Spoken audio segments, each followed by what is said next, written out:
welcome to the 24th of August 2020 review of Monday Night Raw. So now today I'm trying something a little different. I'm going to do a rapid fire review and then give you my opinions at the end. If you prefer this style of video, please tell me down below in the comments.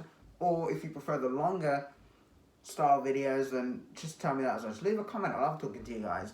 The night kicked off with Drew McIntyre in the ring cutting a babyface promo on Randy Orton. He walked up the ramp and lifted up his WWE Championship, only to be attacked from behind by Randy Orton. They brawled backstage and Randy Orton not hitting with one, but two punt kicks right to the head. And so this was the angle that was playing throughout the night, that Drew had an injured head. Then we cut to Nia Jax returning to Monday Night Raw, and she bumps into Shayna Baszler in the hallway, and they argue a little bit about something. I don't really know what's going on between these two. That led into a match between Shayna Baszler and Bayley, and that match ended in disqualification again, thanks to Nia Jax attacking Shayna Baszler. They brawled in the ring a little bit, they stopped brawling, and turned to the women's tag team champions and stared them down. For some reason, I was so confused. It then gets announced later in the night that Shayna Baszler and Nia Jax are teaming up to take on the women's tag team champions. Why have they been giving a tag team championship match? They're not even a team, they haven't done anything to earn it, I don't understand.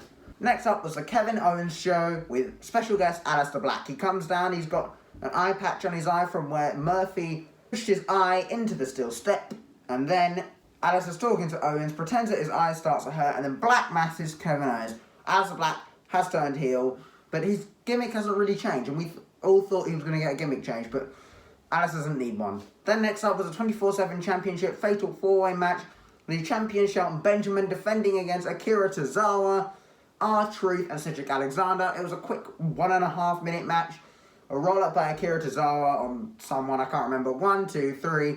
Akira Tozawa's the new champion and runs away while Benjamin beats up the ninjas. Then Randy Orton was back out in the ring cutting a heel promo on Drew McIntyre for Keith Lee to make his Monday Night Raw debut, interrupting, but he's got a new theme song and it sounds so generic.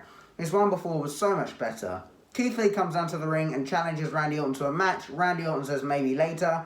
Later we did get that match and Keith was put over strong. He was throwing Randy over the ring, he caught a punch and squeezed his hand. But then the match ended in another disqualification when Drew McIntyre came out and attacked Randy Orton, which led backstage to Drew McIntyre being interviewed for Randy to then punt him for a third time and Drew McIntyre to be taken off in an ambulance.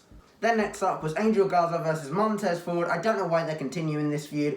Montez Ford defeated Angel Garza with a spinning frog splash because Ivar came out and distracted him by taking that Demi Lovato, whatever her name is, from that Bachelorette show or whatever it's called, away from ringside, and that annoyed Garza. Stupid, I don't know why this is still going on. Then the Riott Squad and Bianca Belair took on the IIconics and Zelina Vega. It was a quick 3-4 minute match maybe, and Bianca Belair, she just dominated everybody, hit the kiss of death on Zelina Vega. 1, 2, 3. She's looking very strong, and I feel like there's a Raw Women's Championship run for her in the future. Then it being hyped up all night was Apollo Crews versus Bobby Lashley in an arm wrestling match, which was going to be adjudicated by the world's strongest man, Mark Henry. Now, I was really interested to see how this was turned out, but unfortunately, Apollo Crews stamped on Bobby Lashley's toe and then just beat him. And apparently that's allowed in an arm wrestling match, so I'll keep that in mind for my next arm wrestling match. So then because of that, later on, the Hurt Business ended up going to Raw Underground and beating the crap out of everyone. Dolph Ziggler, Ivar, Eric, some random dudes. It was Bobby Lashley, it was just destroying everybody. Then next in the ring, Natalya and Lana were doing their usual shtick that, Mickie James, they're trying to help her, they're going to retire her. Here's some highlights of her best moments. And they showed nothing, even though Mickey's a 6-time champion, they showed nothing, which doesn't make sense, really. They're a bit delusional, but I guess it was meant to be delusional. Mickie James came out, hit the mitt kick on Natalya, or on Lana, one of the two, they're dressed the same, and then she left. Then next up was Asuka, the Raw Women's Champion, taking on Sasha Banks in a Raw Women's Championship match, a lumberjack match. All the women were standing outside the ring to stop Bayley from getting involved. Well, that was stupid, because Bayley was attacking Asuka on the outside and no one was stopping her, because lumberjacks are allowed to attack the competitors as long as they're outside of the ring.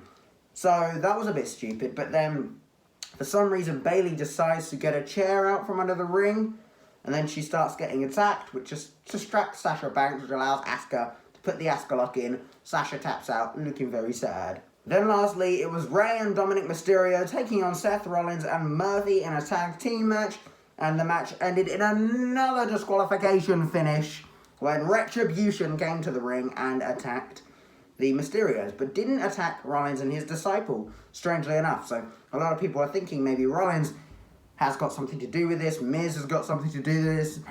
It's intriguing, but not in the right way. Retribution aren't being shown as a threat, but more of a nuisance, to be honest.